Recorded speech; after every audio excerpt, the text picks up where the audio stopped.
I've been wanting to have this conversation for a while, but with today being my dad's birthday and he was a massive Prince fan, I felt that this was the most appropriate day to talk about who do I think should play Prince in a biopic.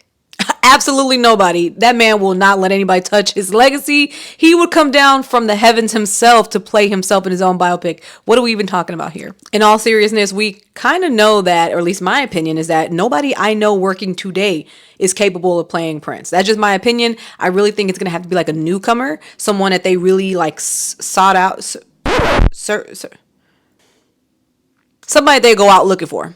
Somebody that's sought after. I think that's what I'm trying to say. And I believe it's going to be like a unique look that has to look like him, has to sound like him. I think this is going to be a tough casting. Around 2018, there were conversations that Ryan Coogler was going to be working on a Prince biopic that was going to be original and it was going to include and incorporate his music in a unique way. And if anybody that's a Prince fans know damn well his estate is very picky about who is allowed to touch and use his name. And I think if there's anybody I'd want to direct a biopic for Prince, it's Ryan Coogler. His estate is very concerned, and rightfully so. They're very concerned about getting things accurate and depicting things in the proper light. No false narratives or anything like that. And you honestly can't blame them with the way people just be out here throwing together biopics with no family permission is wild to me. So I love that they're taking their time with it because I know if there's any biopic that's going to come out and do crazy numbers, it's Prince.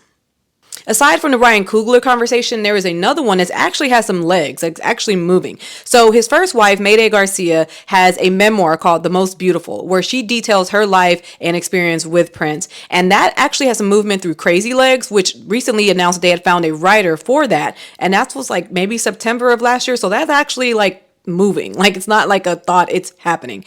And that's going to be pretty interesting because I've seen it to where we've had two different films come out around the same time or even in development where they both kind of tackle the same thing, but the perspective matters. And this being a memoir that she put out is going to be from her perspective. So I think that there could be some differences there, but nonetheless, I am really excited for them to explore this man's life, okay, his legacy on screen and just see how well they do it. Because again, like I said before, his estate is extremely protective about what is actually written and said and put out there with his name stamp approval on it. And I think that is the way it should be. I think that is respectful. And I, like many, many others, am extremely excited to see some kind of Prince biopic come into a big screen near us.